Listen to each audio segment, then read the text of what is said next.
Hello, fellow HubSpotters. This is Mary Van Dunk with Kiwi Creative.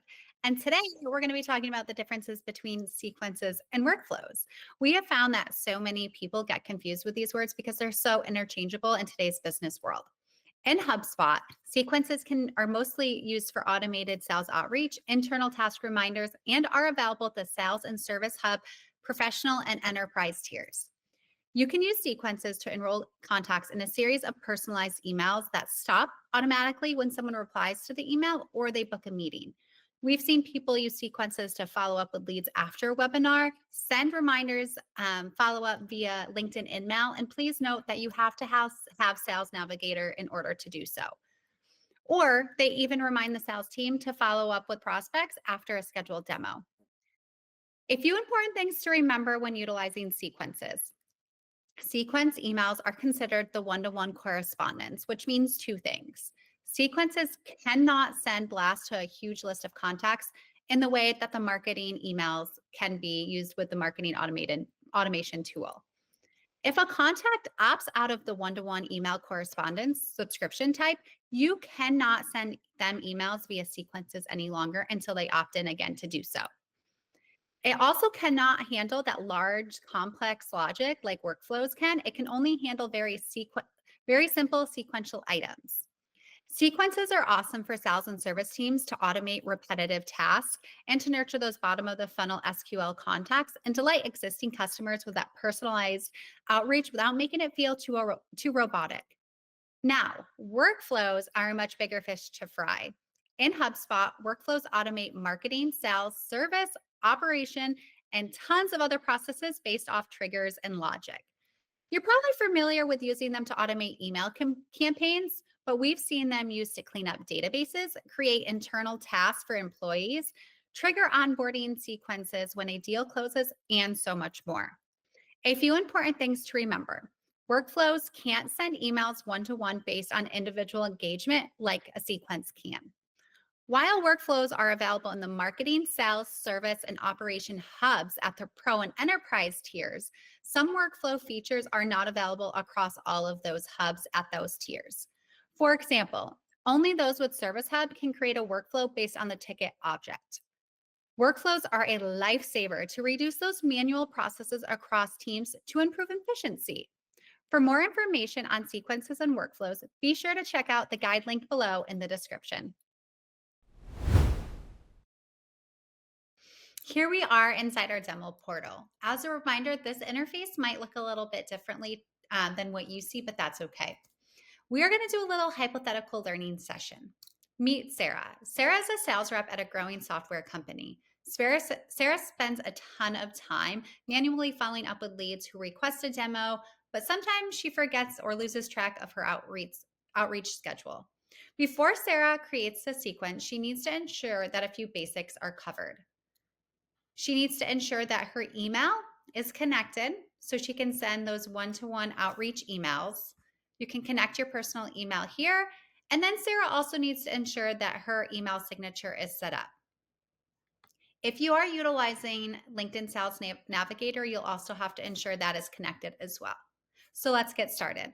First thing we need to do is start creating our email templates for a sequence. We're going to navigate to library here and go to templates. As you can see, we already have some templates created, but if we go into here, we can see we have a breakup email template specifically created. Great. So we can see a couple things. We're able to personalize this email with first name. We can add any other type of personalization off of those tokens. We can insert snippets, documents, meeting links, or a video as well. Once we have that template created, we've also shared it with everyone so everyone can utilize it. And then you can add it to a folder as well. Great. We have some email templates ready to go. We're ready to start building out our sequence. Let's navigate to automations and go to sequences. Now we're going to go into our pre-built sequence that we have for Sarah. Sarah is trying to outreach in a few different ways. We can obviously see that first Sarah's going to send an automated email.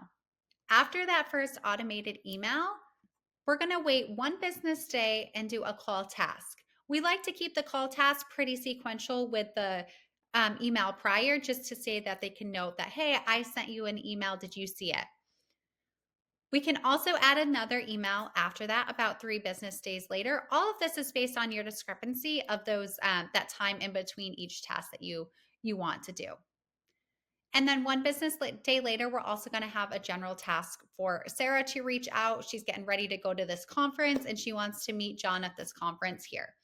Great. Now we have our templates ready to go. We have some general tasks in for the sequence. Our next steps are going to settings to make sure everything is set up the way it needs to be. So we can follow up with these emails on business days only, or we can turn that off so our emails flow any day of the week. We like to execute on business days only and send in between, say, 8 and 5, just so that we're in the office and can respond pretty quickly if they do reply to an email. We can also turn on some email reminders for our task, and we can add this to a campaign, which will allow us to analyze this entire campaign of Sarah going to our conference all in one area. Once we have that done, we're going to go over to automate. So this automation here, when a contact replies to an email, they're automatically going to be unenrolled from this sequence. When a contact books a meeting, they're also going to be unenrolled from the sequence. And we can also toggle on and off. When a contact replies to any email or book a meeting, it will automatically unenroll all contacts at that same company from the sequence. Great, we have this all ready to go. Our next thing is for Sarah to enroll contacts. Sarah can click here and enroll contacts. We want to enroll Emma. We want Emma to know that, hey, Sarah's going to be at this conference. Meet me there. We'll push next. So this will automatically show all the steps here. It will allow us to add in our placeholder text, going to meet you at the Boston conference this year. Once you have all of that set, it's ready to go, personalized for Emma. We can go ahead and start that sequence. Jake is a marketing manager who wants to nurture leads that downloaded ebook from his company's website. Before Jake creates a specific workflow, he needs to ensure that all of his assets or items for the workflow are completed. That includes emails, forms, campaigns, custom properties, and even landing pages. So to navigate to workflows, we're going to go back to automations and click workflows. So Jake has created this workflow. The trigger of this has completed form submission. Form name, so we're going to click that, and we can obviously see the content that that form was. We'll click save, and then we're going to do about a 3-minute delay here just to make sure everything is funneled through into HubSpot.